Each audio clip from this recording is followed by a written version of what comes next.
Hello everyone and welcome back to the SteemTrail Gaming News. Today is the 13th of July 2018. My name is Kralizec and I will be your host for the evening. Today we're going to take a look at two pieces of news. First, we're going to take at Nintendo, who has said they do want to support crossplay on their platforms.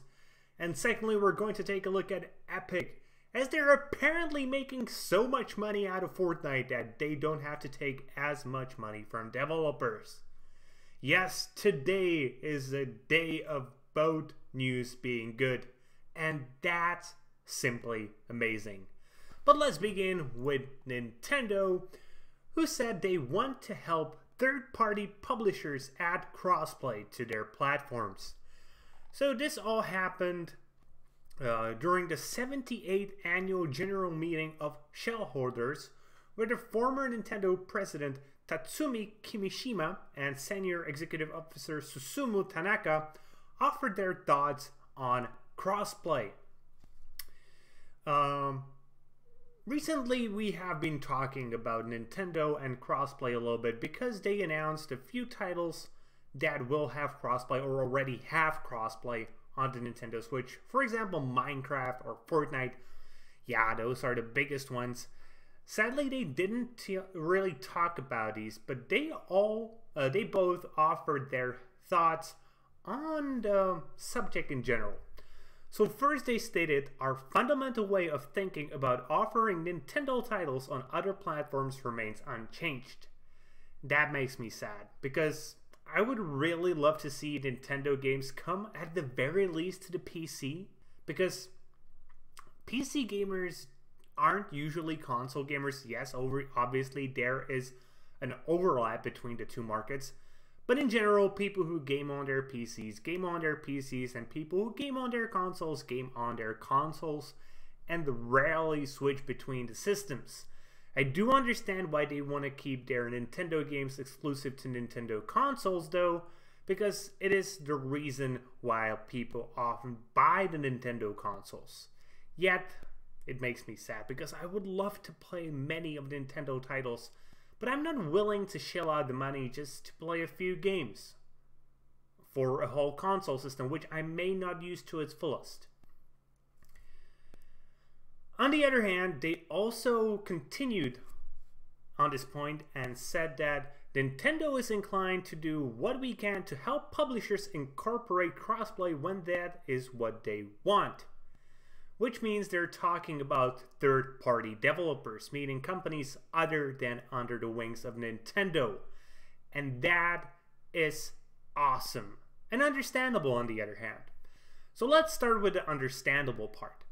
The understandable part here is, even though Nintendo Switch has been doing remarkably well compared to the other consoles, it has sold like 15 million units last year, which is a bonkers numbers.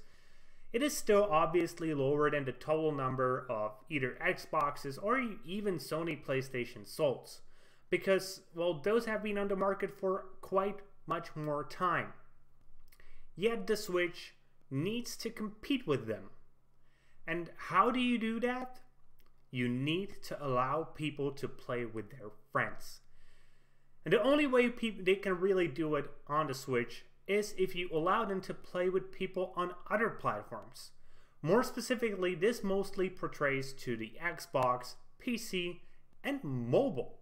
People tend to forget a lot of people these days are gaming on mobile, especially for titles such as Fortnite or Minecraft, these big ass titles that do often get ported for tablets.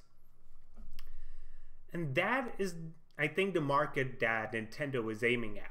For people who already have friends who play these games, and they have bought a Switch and they want to take it with them on, let's say, a vacation, or even make it their primary gaming system, but they still want to play with their friends. That is why they need crossplay.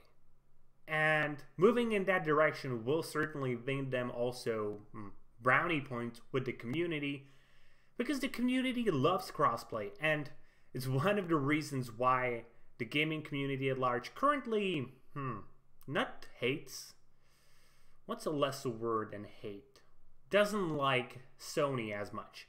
Because Sony has been really bad with their crossplay policies.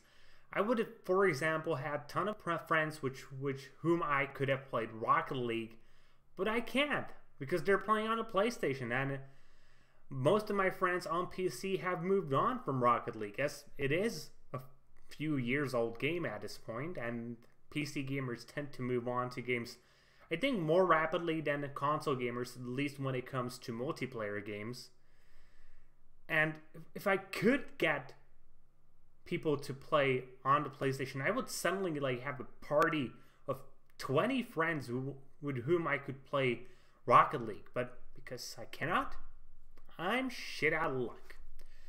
And then we have the awesome part, which I think is pretty self-explanatory.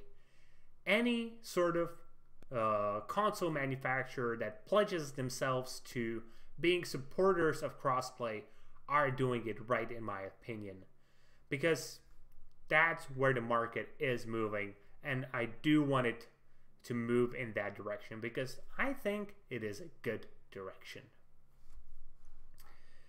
And in our second piece of news, Epic Games is now going to take a smaller cut from Unreal asset makers, saying that they're just making so much freaking money out of Fortnite that they do not need to take as much money.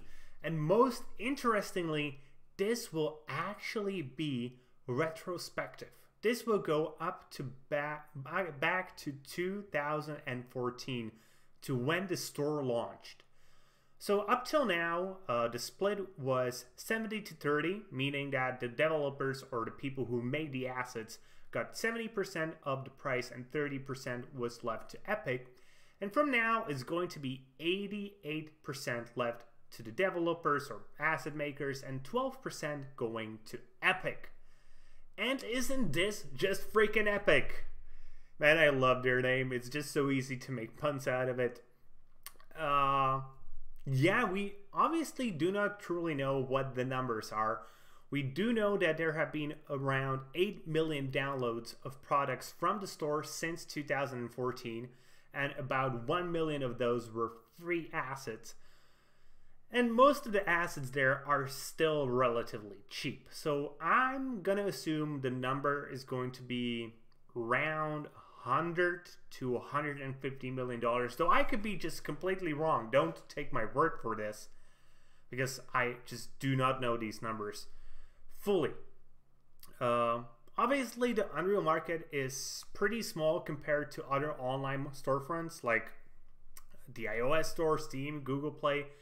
But it is also targeted to a very niche demographic, to video game developers or developers in general.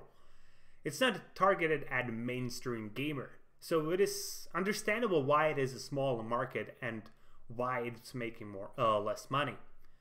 But I still love their decision. It shows that they actually care about a community.